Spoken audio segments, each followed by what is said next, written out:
ಓಂ ಸಂಭೋಗ ಪ್ರಾಪ್ತಿರಿತಿ ಚೇನ್ನ ವೈಶೇಷ್ಯಾತ್. ಓಂ ಯತ್ತದೀಶನಮೀಶಸ್ಯ ಪ್ರಕೃತಿಸ್ಥೋಪಿ ತದ್ಗುಣೈಃ ನಯುಜ್ಯತೆ ಸದಾತ್ಮಸ್ಥೈಃ ಯಥಾ ಬುದ್ಧಿಃ ತದಾಶ್ರಯ. ಶ್ರೀ ಗುರುಭ್ಯೋ ನಮಃ.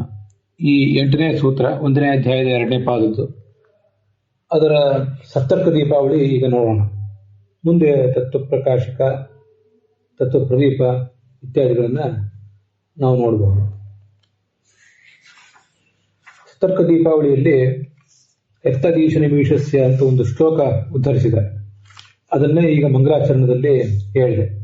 ಯತ್ತದೀಶನಮೀಶಸ್ಯ ಅಂತ. ಅದು ಭಾಗವತದ 1ನೇ ಸ್ಕಂದದ 10ನೇ ಅಧ್ಯಾಯದ 75ನೇ ಶ್ಲೋಕ. ಈಗ ಸತ್ತರ್ಕ ದೀಪಾವಳಿ ನೋಡು. ಜೀವಾತ್ಯಂತ ಭಿನ್ನಸ್ಯಾಪಿ ಪರಮಾತ್ಮನಃ ಸರ್ವಶರೀರೇಷು ವಸತಃ ತನ್ನಿಮಿತ್ತ ಭೋಗ ಜೀವವತ್ ಕಿಂ ನ ಸ್ಯಾತ್ ಇತ್ಯಾಶಂಕಾಂ ಪರಿಹರತ್ ಸೂತ್ರ ಉಪನ್ಯಾಸ ವ್ಯಾಚಷ್ಟೆ.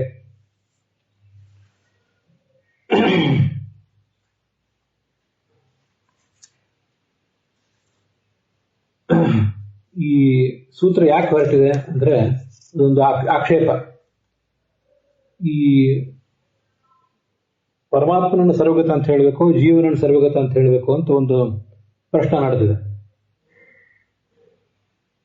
ಈಗ ಪರಮಾತ್ಮ ಜೀವನಿಗಿಂತ ಅತ್ಯಂತ ಭಿನ್ನ ಅಂತ ನೀವು ದ್ವೈತವಾದಿಗಳು ಅಭಿಪ್ರಾಯಪಟ್ಟರು. ಅತ್ಯಂತ ಅಭಿನ್ನ ಅಂತ ನಾವು ಅದ್ವೈತವಾದಿಗಳು ಅಂಟಿಕೊಂಡು, ಪರಮಾತ್ಮ ಮತ್ತು ಜೀವ ಇಬ್ಬರು ಕೂಡ ಒಬ್ಬರೇ ಅಂತ ಆದ್ರೆ ಆವಾಗ ಆ ಜೀವನಿಗೆ ಸರ್ವ ಶರೀರದಲ್ಲಿ ಇರುವಂತಹ ಸರ್ವ ಸಮಾನ ಭೋಗಗಳು ಬರಬೇಕಾಗ್ತದೆ ಅಂತ ನೀವು ಹೇಳಿದ್ರಿ. ಅನುಪಪತ್ತೇಸ್ತು ನ ಶಾರೀರ ಇತ್ಯಾದಿ ಸೂತ್ರಗಳಲ್ಲಿ ಅದೆಲ್ಲ ಹಿಂದೆ ಬಂದಿತ್ತು. ಆ ದೋಷ ನಿಮಗೆ ಪರಮಾತ್ಮ ಜೀವನದಿಂದ ಭಿನ್ನ ಅಂತ ಹೇಳಿದ್ರೂ ದೋಷ ಬಂದೇ ಬರ್ತದಲ್ಲ ಅಂತ ಈಗ ಅವ್ರ ಪ್ರಶ್ನೆ. ಈಗ ನಾವೇ ಸತ್ತರ್ಕ ದೀಪಾವಳಿ ನೋಡ್ತಾ ಇದ್ದೀವಿ. ಇದರಲ್ಲಿ ಆ ಮೊದಲನೇ ವಾಕ್ಯ ಏನಿದೆ ಅದನ್ನ ಜಯತೀರ್ಥರ ತತ್ವ ಪ್ರಕಾಶಿಕಾದಲ್ಲಿ ಸ್ವಲ್ಪ ವಿವರಿಸಿದ್ದಾರೆ. ಅದಕ್ಕಾಗಿ ಆ ತತ್ವ ಪ್ರಕಾಶಿಕಾದ ಒಂದು ವಾಕ್ಯವನ್ನು ಕೂಡ ನೋಡೋಣ. ಪುನಃ ಉಕ್ತಮಾಕ್ಷಿಪ್ಯ ಸಮಾಧದ ಸೂತ್ರ ಉಪನ್ಯಾಸ ಆಕ್ಷೇಪಾಂಶಂ ತಾವತ್ ವ್ಯಾಚಷ್ಟೆ. ನಾವು ಹಿಂದೆ ಏನು ಪ್ರತಿಪಾದನೆ ಮಾಡಿದ್ದೀವಿ ಅದರ ಮೇಲೆ ಏನು ಆಕ್ಷೇಪ ಬರಬಹುದು ಆ ಆಕ್ಷೇಪವನ್ನು ತೋರಿಸಿಕೊಂಡು ಆ ಆಕ್ಷೇಪಕ್ಕೆ ಸಮಾಧಾನ ಹೇಳುವಂತಹ ಸೂತ್ರವನ್ನ ನಮಗೆ ಉಪದೇಶಿಸಿ, ಆ ಸೂತ್ರದಲ್ಲಿ 2 ಅಂಶಗಳಿವೆ. ಒಂದು ಆಕ್ಷೇಪಾಂಶ ಮತ್ತು ಉತ್ತರಾಂಶ ಅಂತೇಳಿ. ಸಂಭೋಗ ಪ್ರಾಪ್ತಿ ಇತಿ ಚೇತ್ ಅನ್ನೋದು ಆಕ್ಷೇಪಾಂಶ, ನ ವೈಶೇಷ್ಯಾತ್ ಅನ್ನೋದು ಉತ್ತರಾಂಶ. ಆಕ್ಷೇಪಾಂಶವನ್ನು ಮೊದಲಿಗೆ ತೋರಿಸ್ತಾ ಇದ್ದಾರೆ. ಜೀವಪರಯೋ ಏಕಶರೀರಸ್ಥೆ ಸಮಾನುಭೋಗ ಪ್ರಾಪ್ತಿ ರೀತಿ ಚೇತನ ಅಂತ ಈಗ ನಾನು ಓದಿದ್ದು ಭಾಷ್ಯವಾಕ್ಯ. ಜೀವ ಮತ್ತು ಪರಮಾತ್ಮ ಇಬ್ರು ಕೂಡ ಒಂದೇ ಶರೀರದಲ್ಲಿ ಇರ್ತಾರೆ ಅಂತ ನೀವು ದ್ವೈತಿಗಳು ಒಪ್ಪಿದರೆ ಅವರಿಬ್ರಿಗೂ ಸಮಾನವಾದ ಭೋಗ ಬರಬೇಕಾಗ್ತದಲ್ಲ ಇತಿ ಚೇತ್. ಈ ಒಂದು ಪ್ರಶ್ನೆ. ಈಗ ತತ್ವ ಪ್ರಕಾಶಿಕಾದ ವಾಕ್ಯ ನೋಡಿ. ಯದುಕ್ತಂ ಏಕಸ್ಯ ಸರ್ವ ಶರೀರಸ್ಥತ್ವಂ ಸರ್ವ ಸಮಾನ ಭೋಗ ಪ್ರಾಪ್ತಿ ಅಯುಕ್ತಮಿತಿ. ನೀವು ದ್ವೈತವಾದಿಗಳ ಅಭಿಪ್ರಾಯಪಟ್ಟರೆ ಒಬ್ಬನೇ ಆತ್ಮ ಸರ್ವ ಶರೀರದಲ್ಲೂ ಇದ್ದು ಬಿಟ್ರೆ ಆವಾಗ ಸರ್ವರಿಗೂ ಸಮಾನ ಭೋಗಗಳು ಬರಬೇಕಾಗ್ತದೆ ಅಂತ ನೀವು ಅಭಿಪ್ರಾಯಪಟ್ರೆ, ಆದ್ರಿಂದ ಹೀಗೆ ಬರಬೇಕಾಗ್ತದೆ. ಆದ್ರಿಂದ ಅಯುಕ್ತಂ, ಒಬ್ಬನಿಗೆ ಸರ್ವ ಶರೀರಸ್ಥತ್ವವನ್ನು ಹೇಳೋದು ಉಚಿತ ಅಲ್ಲ ಅಂತ ನೀವು ಅಭಿಪ್ರಾಯಪಟ್ರೆ. ಈ ನೀವು ನಮಗೇನು ಅದ್ವೈತಿಗಳಿಗೆ ಆಕ್ಷೇಪ ಮಾಡಿದ್ರೆ ತದ್ ಈಶ್ವರ ಪಕ್ಷೇಪಿ ಸಮಮೇವ. ಈಶ್ವರನ ವಿಷಯದಲ್ಲಿ ಅದನ್ನು ಹೇಳಿದ್ರು ಅದು ಸಮಾನವೇ. ಜೀವಪರಯೋ ಏಕ ಶರೀರಸ್ಥತ್ವೇ ಪರಸ್ಯಾಪಿ ಜೀವ ಸಮಾನುಭೋಗ ಪ್ರಾಪ್ತೇ.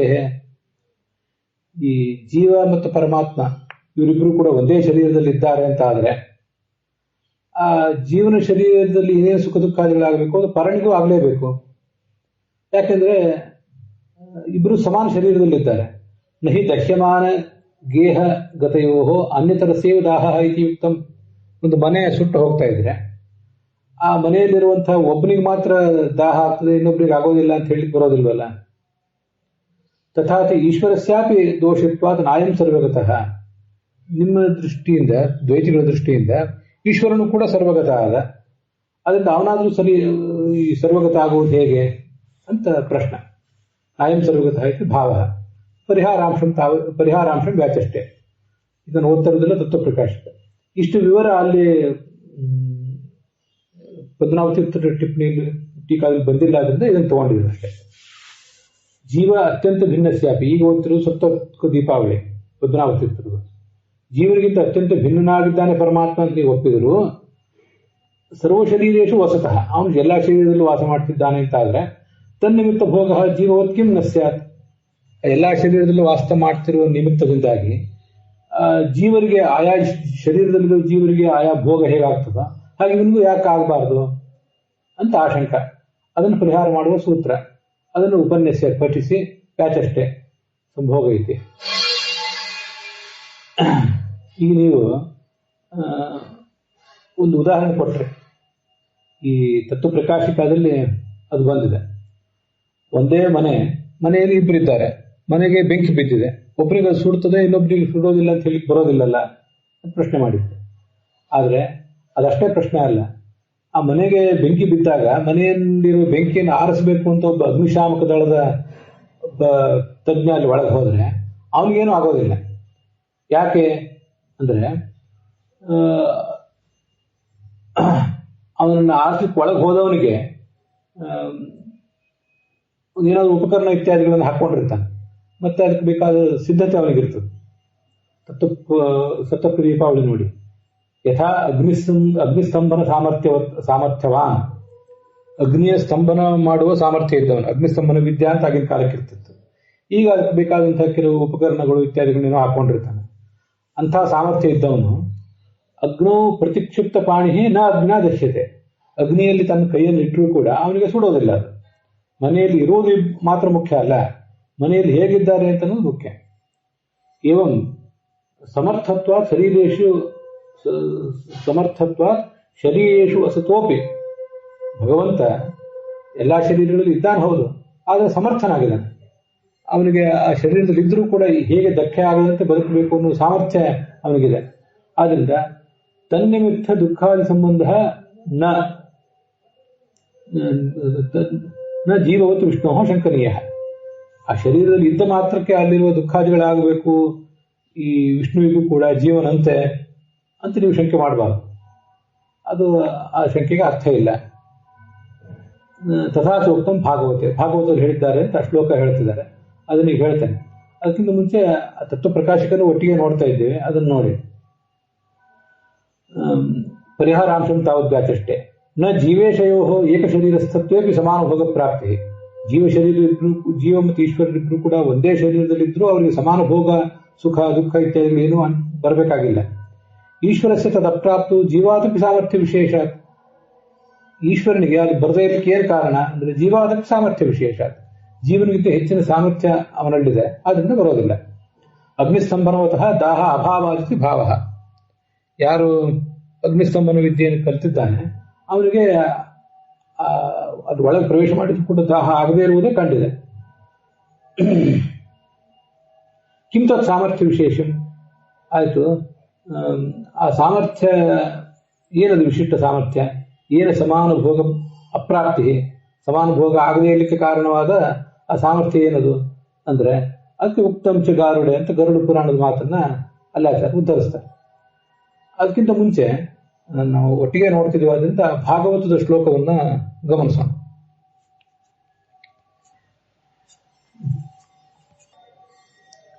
ಈ ಭಾಗವತದ ಶ್ಲೋಕ ಮತ್ತು ಅದಕ್ಕೊಂದಿಷ್ಟು ಭಾಗವತ ತಾತ್ಪರ್ಯ ಇದೆ. ಈ ದ್ವಾರಕಾ ನಗರದಲ್ಲಿ ಕೃಷ್ಣ ತನ್ನ 16,000 ಜನ ಸ್ತ್ರೀಯರ ಜೊತೆಗಿದ್ದ, ಆದರೂ ತಾನು ಅವ್ರಿಗೆ ಮಾತ್ರ ವಶ ಆಗಿರಲಿಲ್ಲ. ಈ ಯಥಾ ಬುದ್ಧಿ ತದಾಶ್ರಯ 4ನೇ ಪಾದ ಇದೆ. ಭಗವಂತನ ಬುದ್ಧಿ ಅಂದ್ರೆ ಭಗವದ್ ವಿಷಯಕವಾದ ಬುದ್ಧಿ ಅಥವಾ ಬುದ್ಧಿ ಉಳ್ಳ ಜ್ಞಾನಿಗಳು, ಅವರಿಗೆ ಈ ಶರೀರದಲ್ಲಿದ್ರೂ ಕೂಡ ಸುಖ ದುಃಖಾದಿಗಳು ಆಗೋದಿಲ್ಲ. ಜನಸಾಮಾನ್ಯರು ಹೇಗೆ ಸುಖ ದುಃಖಾದಿಗಳಿಂದ ಬಳಲ್ತಿರ್ತಾರೋ ಹಾಗೆ ಜ್ಞಾನಿಗಳಿಗೆ ಅಂಥ ತೊಳಲಾಟ ಇರೋದಿಲ್ಲ. ಇನ್ನು ಮೇಲೆ ಭಗವಂತನಿಗೆ ಅದು ಆಗೋದು ಹೇಗೆ? ಭಗವಂತನನ್ನು ತಿಳಿದಂತಹ ಜ್ಞಾನಿಗಳಿಗೆ ಅದು ಆಗೋದಿಲ್ಲ ಅಂದ್ರೆ ಭಗವಂತನಿಗೆ ಆಗೋದು ಹೇಗೆ? ಒಂದು ಶ್ಲೋಕ ನನಗೆ ಈ ಸಂದರ್ಭದಲ್ಲಿ ನೆನಪಿಗೆ ಬರ್ತದೆ. ಮಹಾಭಾರತದಲ್ಲಿ ಬರುವ ಶ್ಲೋಕ ಅದು. ಅದನ್ನ ಮಹಾಭಾರತದ ಸ್ವರ್ಗಾರೋಹಣ ಪರ್ವದಲ್ಲಿ ಕೊನೆಗೆ ಒಂದ್ ಕಡೆ ಹೇಳ್ತಾರೆ, ಮಹಾಭಾರತದಲ್ಲಿ ಮೊದಲು ಕೂಡ ಒಂದ್ ಕಡೆ ಇದೆ. ಶೋಕಸ್ಥಾನ ಸಹಸ್ರಾಣಿ ಮೋಹಸ್ಥಾನ ಶತಾನಿ ಚ ದಿವಸೇ ದಿವಸೇ ಮೂಢಂ ಆವಿಶಂತಿ ನ ಪಂಡಿತಂ. ಮೂರ್ಖರಾದವರಿಗೆ ಪ್ರತಿನಿತ್ಯವೂ ಕೂಡ ದುಃಖ ಪಡಲಿಕ್ಕೆ ಅನೇಕ ನಿಮಿತ್ತಗಳು ಸಿಗ್ತವೆ. ಹಾಗೆ ಮೋಹ ಹೊಂದಿ ನಮ್ಮ ಕರ್ತವ್ಯ ಏನು ಅಕರ್ತವ್ಯ ಏನು ಅಂತ ತಿಳಿಯದೆ ಒದ್ದಾಡಲಿಕ್ಕೂ ಬೇಕಾದಂತಹ ಅನೇಕ ಸಂದರ್ಭಗಳು, ವ್ಯಕ್ತಿಗಳು, ವಸ್ತುಗಳು ಸಿಗ್ತಿರ್ತವೆ. ಅದಕ್ಕೊಂದು ಬಲಿ ಬೀಳ್ತಾರೆ. ದಿವಸೇ ದಿವಸೇ ಮೂಢಂ ಶತಾನಿ ಶೋಕಸ್ಥಾನ ಮೋಹಸ್ಥಾನ ಶತಾನಿ ಚ. ಶೋಕಸ್ಥಾನ ಸಹಸ್ರಾಣಿ, ಸಾವಿರಾರು ದುಃಖದ ಕಾರಣಗಳು, ನೂರಾರು ಮೋಹದ ಕಾರಣಗಳು ಅವನಿಗೆ ಸಿಗ್ತಿರ್ತವೆ. ಆದರೆ ಆವಿಶಂತಿ ನ ಪಂಡಿತಂ, ಪಂಡಿತನಿಗೆ ಮಾತ್ರ ಆ ಜಗತ್ತಿನಲ್ಲಿ ಅವನಿದ್ರೂ ನೂರಾರು ದುಃಖದ ಕಾರಣಗಳು, ಪ್ರಸಂಗಗಳು, ನೂರಾರು ಮೋಹದ ಪ್ರಸಂಗಗಳು ಅವನನ್ನು ತಟ್ಟೋದಿಲ್ಲ ಅಂತ ಆ ಶ್ಲೋಕ. ಅದನ್ನೇ ಇಲ್ಲಿ ಹೇಳಿದ್ದು. ಯಥಾ ಬುದ್ಧಿ ತದಾಶ್ರಯ. ಈ ತದಾಶ್ರಯ ಭಗವಂತನನ್ನ ಅವಲಂಬಿಸಿದ ಬುದ್ಧಿಗೆ ಏನೂ ಧಕ್ಕೆ ತಟ್ಟೋದಿಲ್ಲ. ಬುದ್ಧಿಯೇ ಶುದ್ಧವಾದ ಬುದ್ಧಿಯಾಗಿ ಮುಂದುವರಿತದೆ. ಆ ಎತ್ತರಕ್ಕೆ ಅದು ಏರಿರ್ಬೇಕಿಷ್ಟೆ. ಹಾಗೆ ಅಂತ ಆದ್ಮೇಲೆ ಅವರಿಗೆ ಆ ಜ್ಞಾನಿಗಳಿಗೆ ಆ ಬುದ್ಧಿಯನ್ನು ಕೊಟ್ಟಂತ ಸಾಕ್ಷಾತ್ಕಾರ, ಶುದ್ಧವಾದ ಸಾಕ್ಷಾತ್ಕಾರವನ್ನು ಕೊಟ್ಟಂತಹ ಭಗವಂತ ತಾನು ಪ್ರಾಕೃತ ಸ್ತ್ರೀಯರ ಜೊತೆಗೆ ಇದ್ದಾನೆ ಎಂದು ಮಾತ್ರಕ್ಕೆ ಅದರಿಂದ ಆಗುವ ಸುಖ ದುಃಖಾದಿಗಳ ಲೇಪ ಅಂತ ಅನ್ನೋದು ಅವನಿಗೆ ಇರೋದಿಲ್ಲ. ಅದನ್ನೇ ನಾವು ಪ್ರತ್ಯೇಕವಾಗಿ ಏನು ಹೇಳಬೇಕಾಗಿದೆ, ಅವನ ವಿಷಯದಲ್ಲಿ ಅದು ಅಸಂಭಾವಿತ ಏನಲ್ಲ ಅಂತ ಅದರ ಅರ್ಥ. ಭಾಗವತ ತಾತ್ಪರ್ಯ ಇದೆ ಇದಕ್ಕೆ. ತದಾಶ್ರಯ ಬುದ್ಧಿ ಅಂದ್ರೆ ಭಗವನ್ನಿಷ್ಠವಾದ ಬುದ್ಧಿ ಅಂತ ಅರ್ಥ. ತಜ್ಞಾನಿನಾಮಪಿ ಪ್ರಕೃತಿ ಸ್ಥಾನ ನ ತತ್ಸಂಗ. ಭಗವಂತನನ್ನು ತಿಳಿದವರಿಗೆ ಅವರಿಗೇ ಆಗೋದಿಲ್ಲ. ಹೇಗದು? ಪ್ರಕೃತಿ ಸ್ಥಾನ, ಪ್ರಕೃತಿಯಲ್ಲಿ ಪ್ರಾಕೃತವಾದ ಶರೀರದಲ್ಲೇ ಇದ್ದಾರೆ, ಅಂತಹ ವಾತಾವರಣದಲ್ಲೇ ಇದ್ದಾರೆ. ಆದರೆ ನ ತತ್ಸಂಗ, ಆ ವಿಷಯ ಪದಾರ್ಥವನ್ನು ಅನುಭವಿಸುವಂತಹ ಪ್ರಾಕೃತ ಜನರ ಸಂಘದಿಂದ ದುಷ್ಪರಿಣಾಮ ಅವರಿಗೆ ಆಗೋದಿಲ್ಲ. ಕಿಮು ತಸ್ಯ, ಇನ್ನು ಭಗವಂತರಿಗೆ ಆಗೋದು ಹೇಗೆ ಅಂತ ಈ ಒಂದು ವ್ಯತ್ಯಾಸ ದೃಷ್ಟಾಂತ. ಇವೆಲ್ಲ ದೃಷ್ಟಾಂತಗಳು ಈ ಕೆಲವು ಸರಿ ಭಗವಂತನ ದೃಷ್ಟಾಂತವನ್ನು ಇಟ್ಕೊಂಡು ಈ ಜ್ಞಾನಿಗಳಿಗೆ ಕೊಡ್ತಿರ್ತಾರೆ, ಕೆಲವು ಸರಿ ಜ್ಞಾನಿಗಳ ದೃಷ್ಟಾಂತವನ್ನು ಇಟ್ಕೊಂಡು ಭಗವಂತರಿಗೆ ಕೊಡ್ತಿರ್ತಾರೆ. ಈಗ ಎಲ್ಲಾದ್ರೂ ಒಂದ್ ಕಡೆ ನೀನು ಬೃಹಸ್ಪತಿ ಅಂತ ಬುದ್ಧಿವಂತ ಅಂತ ಹೇಳಿದ್ರೆ ಅದು ಅರ್ಥ ಆಗ್ತದೆ. ಕೆಲವು ಸರಿ ಬೃಹಸ್ಪತಿಯನ್ನೇ ನೀನು ಈ ಪಂಡಿತನನ್ನು, ಯಾವನೋ ಒಬ್ಬ ಜಗತ್ತಿನೊಬ್ಬ ಪಂಡಿತ ಇದ್ದಾನೆ, ಆ ಪಂಡಿತನನ್ನು ಹೋಲಿಕೆ ಮಾಡಿ ಆ ಪಂಡಿತನಂತೆ ಬೃಹಸ್ಪತಿ ಪಂಡಿತ ಅಂತ ಹೇಳಿದ್ರೆ ಕೆಲವು ಸರಿ ಆ ಥರನೂ ಕಾಣ್ತಿರ್ತದೆ. ಇದು ವ್ಯತ್ಯಾಸ ದೃಷ್ಟಾಂತ ಅಂತ ಹೇಳ್ತಾರೆ. ಜ್ಞಾನಿಗಳು ಭಗವಂತನಂತೆ ನಿಷ್ಕಲ್ಮಷರಾಗಿರ್ತಾರೆ, ಸಂಘರಹಿತರಾಗಿರ್ತಾರೆ ಅಂತ ಬೇಸಿಕ್ ಪಾಯಿಂಟ್. ಅದನ್ನ ಜ್ಞಾನಿಗಳು ಹೇಗೆ ನಿರ್ದುಷ್ಟರಾಗಿರ್ತಾರೋ, ನಿಸ್ಸಂಗರಾಗಿರ್ತಾರೋ, ಹಾಗೆ ಭಗವಂತನಿಗೂ ಅದು ಹಾಗೆ ಆಗ್ತದೆ. ನಾವು ಅದನ್ನ ಏನು ಹೇಳಬೇಕಾಗಿದೆ ಅಂತ ವ್ಯತ್ಯಾಸ ಮಾಡಿ ಹೇಳ್ತಿರ್ತಾರೆ. ಇದು ಯಾಕೆ ಹೇಳೋದು ಅಂತಂದ್ರೆ, ಈ ಜ್ಞಾನಿಗಳು ನಿರ್ದೋಷರು, ಸಂಘರಹಿತರು ಅಂತ ಅನ್ನೋದನ್ನ ಹಾರ್ಡ್ ಫ್ಯಾಕ್ಟ್ ಆಗಿ ಇಟ್ಕೊಂಡು ಅದನ್ನ ಹೇಳಿ ಕೊಟ್ಟಿರೋದು. ವಸ್ತುತಃ ಬೇಸಿಕ್ ಹಾರ್ಡ್ ಫ್ಯಾಕ್ಟ್ ಅಂದ್ರೆ ಭಗವಂತ ಯಾವುದೇ ದುಃಖರಹಿತ, ಯಾವುದೇ ಸಂಘರಹಿತ, ಅದು ಶಾಸ್ತ್ರ ಸಿದ್ಧವಾದ ವಿಷಯ.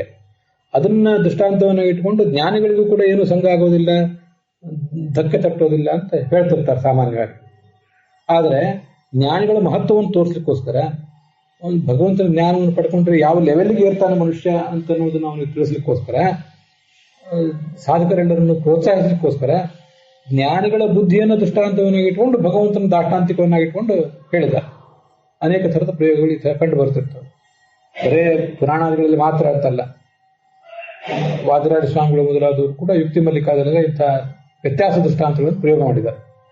ಅದನ್ನು ಆಚಾರ್ಯರು ಭಾಗವತ ತಾತ್ಪರ್ಯದಲ್ಲಿ ವ್ಯತ್ಯಾಸ ದೃಷ್ಟಾಂತ, ಅನನ್ವಯ ದೃಷ್ಟಾಂತ, ಹೀನ ದೃಷ್ಟಾಂತ, ಈ ಒಂದು 4 ದೃಷ್ಟಾಂತಗಳೇ ಇವೆ. ಅದರಲ್ಲಿ ಒಂದನ್ನು ಹೇಳಿದ್ದಾರೆ. ಇದು ವ್ಯತ್ಯಾಸ ದೃಷ್ಟಾಂತ. ಅದನ್ನೇ ನೋಡಿ, ವ್ಯತ್ಯಾಸೋ ನನ್ವಯಶ್ಚೈವ ಪ್ರಸಿದ್ಧೋ ಭೂತಯೇವ ಚ ಸರ್ವಸಂಹಾರಕಶ್ಚೇತಿ ದೃಷ್ಟಾಂತ ಪಂಚಧಾ ಸ್ಮೃತಃ ಇತಿ ಬ್ರಾಹ್ಮೆ. ಬ್ರಹ್ಮಪುರಾಣದಲ್ಲಿ ಆ 5 ಥರದ ದೃಷ್ಟಾಂತಗಳು, ವ್ಯತ್ಯಾಸ ದೃಷ್ಟಾಂತ, ಅನನ್ವಯ ದೃಷ್ಟಾಂತ, ಪ್ರಸಿದ್ಧ ದೃಷ್ಟಾಂತ, ಅಭೂತ ದೃಷ್ಟಾಂತ, ಸರ್ವಸಂಹಾರಕ ದೃಷ್ಟಾಂತ ಅಂತ 5 ಥರದ ದೃಷ್ಟಾಂತಗಳನ್ನು ವರ್ಣನೆ ಮಾಡಿರುವುದು ಬ್ರಹ್ಮಪುರಾಣದಲ್ಲಿದೆ. ಹಾಗೆ ಇದು ಕೂಡ ಒಂದು ವ್ಯತ್ಯಾಸ ದೃಷ್ಟಾಂತ ಅಂತ ತಾತ್ಪರ್ಯ. ಅದರಿಂದ ಭಗವಂತ ಈ ಪ್ರಕೃತಿಯ ನಡುವೆ ಇದ್ದಾನೆ. ಪ್ರಾಕೃತ ಶರೀರವನ್ನು ಧರಿಸಿರುವಂತಹ ಸ್ತ್ರೀಯರು ಮೊದಲಾದವರ ನಡುವೆನೇ ಇದ್ದಾನೆ. ಅಂಥವನಿಗೆ ಏನೂ ಆಗೋದಿಲ್ಲ. ಇನ್ನು ಅವರ ಶರೀರದ ಒಳಗಿದ್ರೂ ಏನಾಗೋದಿಲ್ಲ. ವಸ್ತುತಃ ಈ ಶ್ಲೋಕ ಏನು ಹೇಳಿ ಬರ್ತಿದೆ, ನಾವೀಗ ನೋಡ್ತಿರೋ ಭಾಗವತದ ಶ್ಲೋಕ, ಅದು ಪ್ರಾಕೃತವಾದ ಜಗತ್ತಿನಲ್ಲಿದ್ದಾನೆ. ದ್ವಾಪರ, ಈ ದ್ವಾರಕೆ ಮತ್ತು ಮಥುರಾ, ವೃಂದಾವನ ಮೊದಲಾದ ಜಗತ್ತಿನಲ್ಲಿದ್ದಾರೆ. ಮತ್ತೆ ಅವನು ಸಂಘ ಮಾಡಿರುವುದು ಆ ಪ್ರಾಕೃತ ಶರೀರವುಳ್ಳ ಸ್ತ್ರೀಯರ ಸಂಘ. ಅವನು ಅವರೆಲ್ಲರ ಶರೀರದ ಒಳಗೆ ಇದ್ದಾನೆ ಅಂತ ಅಲ್ಲಿ ಭಾಗವತ ಅಲ್ಲಿ ಹೇಳ್ತಿಲ್ಲ. ಇದ್ದಾನೆ ಅದು ವಿಷಯ ಬೇರೆ, ಎಲ್ಲ ಕಡೆ ವ್ಯಾಪ್ತನಾದದ್ದು ಎಲ್ಲ ಕಡೆ ಇದ್ದಾನೆ ಅದು ವಿಷಯ ಬೇರೆ. ಆ ಸ್ತ್ರೀಯರ ಸಂಘ ಮಾಡಿದ್ರು ಕೂಡ ಅವನಿಗೇನು ಧಕ್ಕೆ ತಟ್ಟಲಿಲ್ಲ ಅಂತ ಹೇಳ್ತಿರೋ ವಿಷಯ ಅದು. ಇಲ್ಲಿ ಬಂದದ್ದು ಅದು ಒಳಗಿದ್ದಾನೆ ಅಂತ ಹೇಳಿ. ಒಳಗಿರುವಂತಹ ಭಗವಂತನಿಗೆ ಏನು ಧಕ್ಕೆ ತಟ್ಟೋದಿಲ್ಲ ಅಂತ ಈಗ ನಾವು ತೋರಿಸ್ಬೇಕಾಗಿರುವ ವಿಷಯ, ಪ್ರತಿಪಾದಿಸಬೇಕಾಗಿರುವಂತಹ ವಿಷಯ. ಅದಕ್ಕೆ ಪದ್ಮನಾಭ ತೀರ್ಥರು ಹೊರಗೆ ಸ್ತ್ರೀಯರ ಸಂಘ ಮಾಡಿದ ಭಗವಂತನ ದೃಷ್ಟಾಂತವನ್ನಾಗಿ ತಗೊಂಡಿದ್ದಾರೆ. ಯಾಕೆ ತಗೊಂಡಿದ್ದಾರೆ ಅಂದ್ರೆ ಅದಕ್ಕೆ ನನ್ನ ವ್ಯಾಖ್ಯಾನ ಹೀಗೆ ನೋಡಿ. ಒಳಗಿದ್ದವನಿಗೆ, ಹೃದಯಾಂತರ್ಯಾಮಿ ಆದವನಿಗೆ, ಜೀವರ ಎಲ್ಲ ಕೃಷ್ಣ, ರುಕ್ಮಿಣಿ, ಸತ್ಯಭಾಮಿ ಮೊದಲಾದ ಇಬ್ಬರು, ಮತ್ತೆ ಷೋಡಶ ಮಹಿಷಿಯರು, ಮತ್ತೆ 16,100 ಜನ, ಇನ್ನು ಅದೆಷ್ಟೋ ಜನ ಗೋಪಸ್ತ್ರೀಯರು, ಕುಬ್ಜೆ ಮೊದಲಾದವರು ಎಲ್ಲ ಸಂಘ ಮಾಡಿದ್ದು ಅವನು ಹೊರಗಡೆ ಇದ್ದ. ಸಾಮಾನ್ಯವಾಗಿ ಪ್ರಾಕೃತ ದೇಹಗಳ ಸಂಪರ್ಕ ಇದ್ದಾಗ, ಪ್ರಾಕೃತ ವಸ್ತುಗಳ ಸಂಪರ್ಕ ಇದ್ದಾಗ ನಮಗೆ ಆಹಾರ ವಿಹಾರ ಇತ್ಯಾದಿಗಳ ಕಾರಣದಿಂದಾಗಿ ಅನೇಕ ಥರದ ದೋಷಗಳು ಅಂಟಿಕೋತವೆ.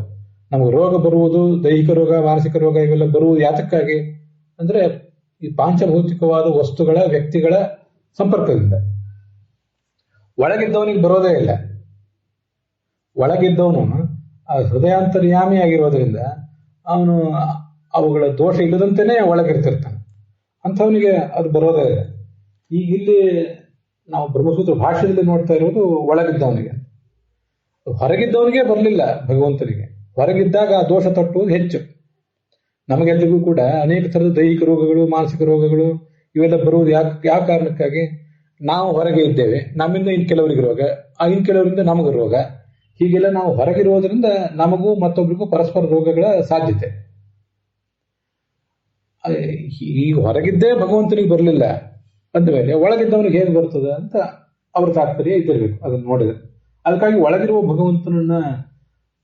ಭಗವಂತನಿಗೆ ಯಾವುದೇ ಥರದ ಸಂಘ ಇಲ್ಲ, ಸರ್ವ ಶರೀರದ ಒಳಗಿರುವ ಭಗವಂತನಿಗೆ ಯಾವುದೇ ಸಂಘ ಇಲ್ಲ, ಧಕ್ಕೆ ಇಲ್ಲ, ದುಃಖ ಪ್ರಾಪ್ತಿ ಇಲ್ಲ ಅನ್ನೋದನ್ನ ಪ್ರತಿಪಾದನೆ ಮಾಡಲಿಕ್ಕೋಸ್ಕರ ಹೊರಗಿರುವ ಭಗವಂತ, ಹೊರಗೆ 16,108 ಜನ ಸ್ತ್ರೀಯರ, ಅಸಂಖ್ಯಾತ ಪ್ರಿಯಸಿಯರ ಸಹವಾಸ ಮಾಡಿದ ಭಗವಂತನ ಆ ಲೀಲೆಯನ್ನ ಅವರು ದೃಷ್ಟಾಂತವನ್ನ ಕೊಟ್ಟಿದ್ದಾರೆ.